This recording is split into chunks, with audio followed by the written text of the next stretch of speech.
ঢাকায় বিএনপির এক অনুষ্ঠানে ভার্চুয়াল যুক্ত হয়ে মুক্তিযুদ্ধের সময় জামাতের ভূমিকা জানিয়ে দেন তারেক রহমান। তিনি বলেন, ১৯৭১ সালের দিকে জামাত মানুষকে নির্মমভাবে হত্যা করেছে ও মা বোনদের উপর নির্যাতন করেছে। বিজয়ের মাস উপলক্ষে ফার্মগেটের কৃষিবিদ ইনস্টিটিউশনে আয়োজিত দেশ গড়ার পরিকল্পনা শীর্ষক অনুষ্ঠানে সারা দেশের ছাত্র দলের নেতারা উপস্থিত ছিলেন।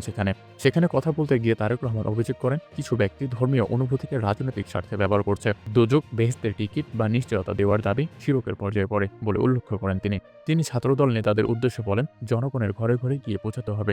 যারা এইসব দাবি করে তারা ভুল পথে চালিত করছে মানুষকে।